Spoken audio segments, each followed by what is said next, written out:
खंडहर। बात उन दिनों की है जब मैं कॉलेज का स्टूडेंट था। अपने कॉलेज की ओर से हम सभी कैंप के लिए एक जंगल में गए थे।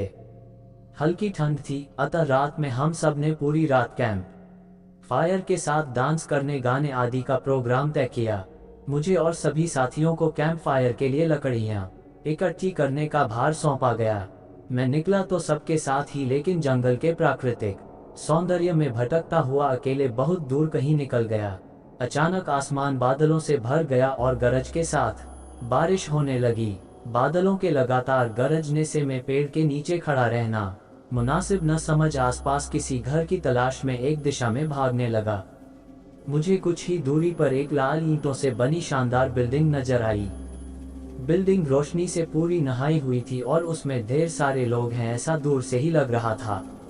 मैं तेजी से भागते हुए उस बिल्डिंग में जा घुसा और सामने से आती हुई एक खूबसूरत नर्स से टकराते टकराते बचा।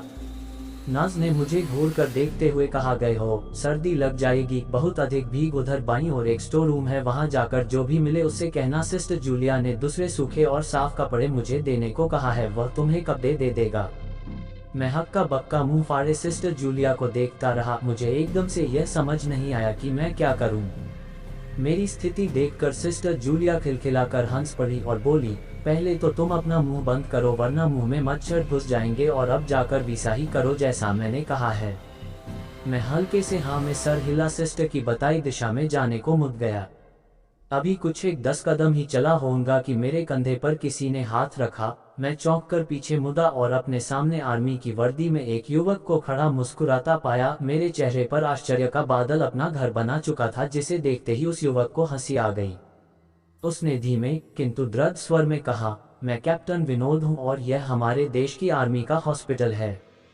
कैप्टन विनोद की बातों ने मुझे आश्वस्त किया। मैं अब धीरे धीरे सामान्य हो गया और मैंने कैप्टन विनोद को सिस्टर जूलिया की कही बातें बताई। सुनकर कैप्टन विनोद के चेहरे पर रहस्यमयी मुस्कान फैल गई और वे बोले, तो सिस्टर जूलिया से भी मिल चुके? तारांकन जी, क्या मतलब है आपका?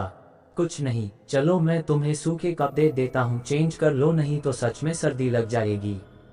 और मैं कैप्टन विनोद के पीछे पीछे एक बड़े से कमरे में पहुंच गया। कमरे के चारों ओर हरे रंग के पर्दे लगे हुए थे। एक और एक बड़ा सा बेड पड़ा हुआ था और उसके सामने एक सोफा था। बीच में एक टेबल था जिस पर 2 ग्लास, एक बड़ी बोतल ब्रांडी की और 1 या 2 पत्रिकाएं पड़ी हुई थीं। कमरे के एक कोने में एक बड़ी सी अलमारी थी जिसमें से कैप्टन विनोद ने एक आसमानी रंग का कुर्ता पायजामा निकाल कर मुझे दिया और कमरे से लगे बाथरूम की ओर इशारा किया। मैं बाथरूम से कपड़े चेंज कर जैसे ही निकलने लगा, मेरी नज़र बाथरूम की एक दीवार पर पड़ी।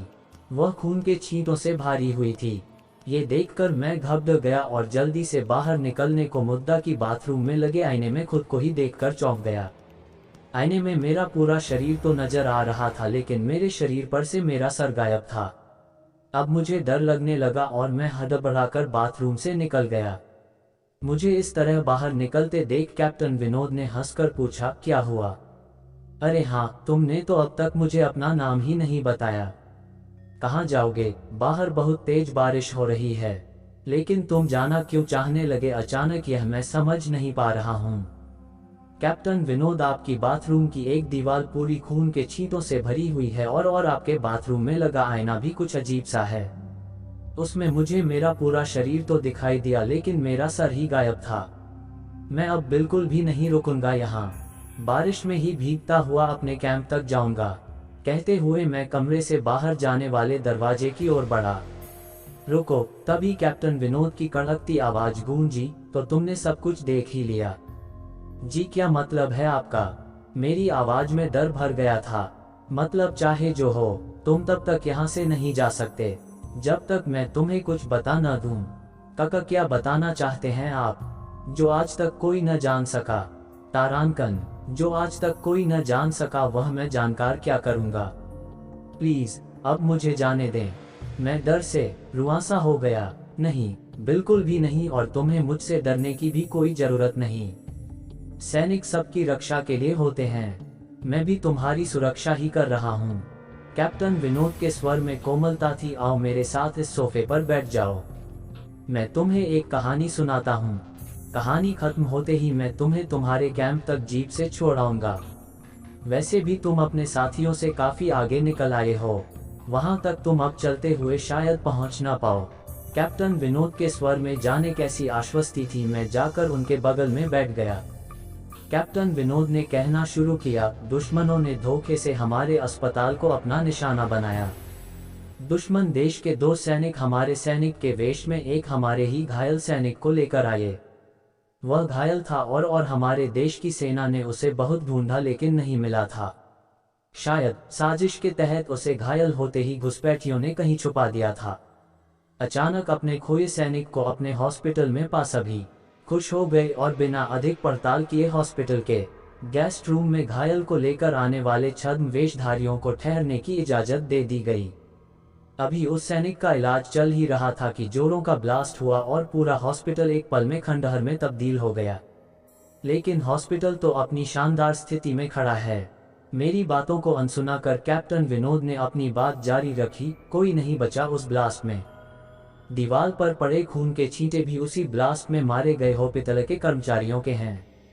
हाँ, पर यह हॉस्पिटल तो मुझे खंडहर नहीं दिखता। जवाब में कैप्टन विनोद के चेहरे पर रहस्य भरी मुस्कान फैल गई और उनका चेहरा अजीब से भावों से भर गया। मैं उनके चेहरे को देखकर अंदर से दहल गया। फिर भी मैंने हिम्मत कर पूछा, आप उस ब्लास्ट में भाग कैसे गए? सुनते ही कैप्टन विनोद ठहाका लगाकर हंस पड़े और मुझ पर एक भरपूर नजर डालते हुए कहा, ये कहानी आज से मात्र 10 वर्ष पहले की है और मैं तो आज से 50 वर्ष पहले मर चुका हूँ।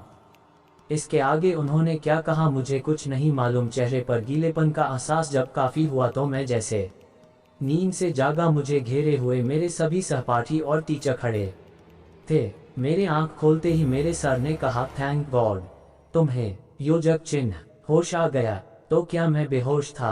हाँ, तुम जंगल में जाने कहाँ भटक गए थे। जब सभी लौट आए और तुम नहीं आए तो हम सभी मिलकर तुम्हें ढूंढने निकले। काफी दूर जाने के बाद हमने एक जीप आती दिखाई दी जिसमें एक आर्मी मैन तुम्हें पीछे की सीट पर सुलाए हुए हमारे कैंप को ढूंढते हुए आ रहे थे। उन्होंने हम सबको भी अपनी जीप पर बिठाया और कैंप तक छोड़ा। हमने उन्हें काफी रोकने की कोशिश की लेकिन वे ये कहते हुए चले गए, अभी नहीं रोक सकता, एक जरूरी काम है। जब हमने तुम्हारे बेहोश जाने और उन तक तुम्हारे पहुंचने के बारे में पूछा तो बोले, सोमेश ही बताएगा और जो भी बताएगा वह सब अक्षरश सच होगा। सबकी उत्सुक निगाहें अपनी ओर लगी देख मैंने धीमे स्वर में पूछा, क्या उनका नाम कैप्टन विनोद था? सर ने हाँ में सर हिलाया। मैंने सबको उधर चलने को कहा जिधर से सबने जीप आती देखी थी। पहले तो सर तैयार नहीं हुए लेकिन मेरे बहुत कहने पर वे राजी हो गए। सुबह होते ही हम उधर की ओर गए। मैं उस जगह पर पहुंचकर गहरे आश्चर्य में डूब गया। वहां एक अधजला खंडहर था जिसके एक टूटे पत्थर पर लिखा था आर्मी हॉस्पिटल।